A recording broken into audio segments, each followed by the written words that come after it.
HQN Books and Harper Audio present The Summer of Sunshine and Margot by Susan Mallery, performed by Tanya Eby.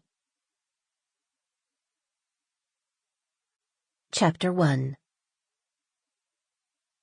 Social interactions fell into two categories, easy or awkward. Easy was knowing what to say and do, and how to act. Easy was witty small talk or an elegant compliment. Awkward social interactions, on the other hand, were things like sneezing in your host's face, or stepping on the cat, or spilling red wine on a white carpet, or any carpet for that matter. Margot Baxter prided herself on knowing how to make any situation fall into the easy category. Professionally, of course. In her professional life, she totally kicked butt. Personally, not so much.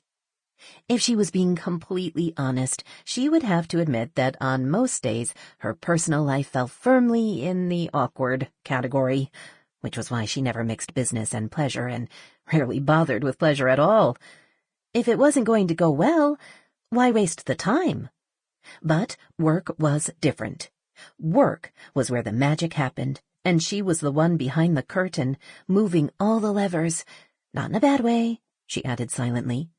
It was just that she was about empowering her clients, helping them realize it was all about confidence, and sometimes finding confidence required a little help.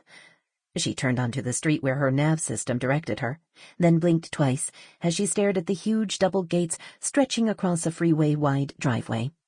She'd been told the private residence had originally been a monastery built in the 1800s, but she hadn't expected it to be so huge. She'd been thinking more extra big house with a guest cottage and maybe a small orchard. What she faced instead was a 3-story Spanish-style former church/monastery with 2 turrets, acres of gardens, and an actual parking lot for at least a dozen cars.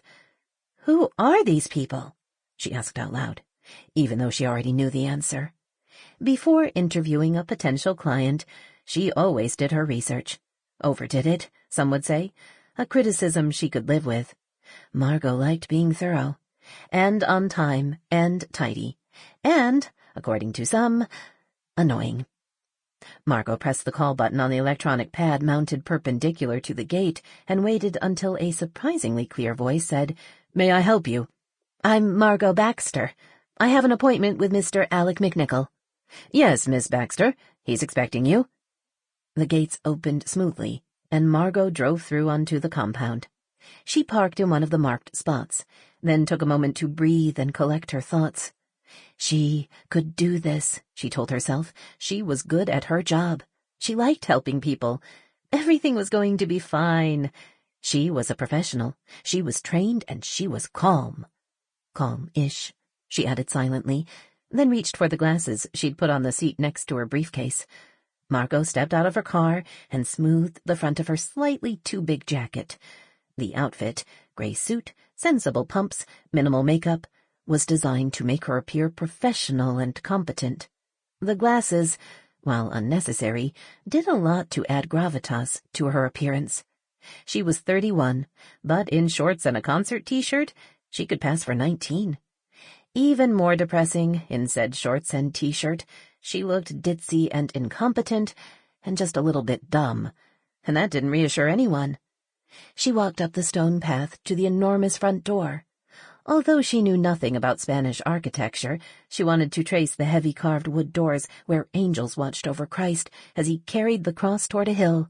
Yup, the big-as-a-stadium building really had once been a monastery, and apparently the monks had been sincere in their worship.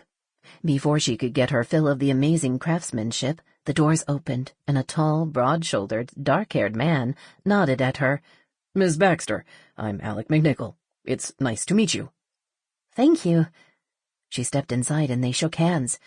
She had a brief impression of 2-story ceilings and intricate stained-glass windows before Alec was leading her down a hallway into a large office lined with bookshelves and framed maps of lands long forgotten. She did her best not to gawk at her surroundings. While she was used to working with the rich and famous, this was different.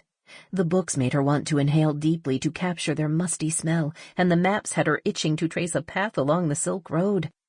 She'd taken a step to do just that when her host cleared his throat. Sample complete. Ready to continue?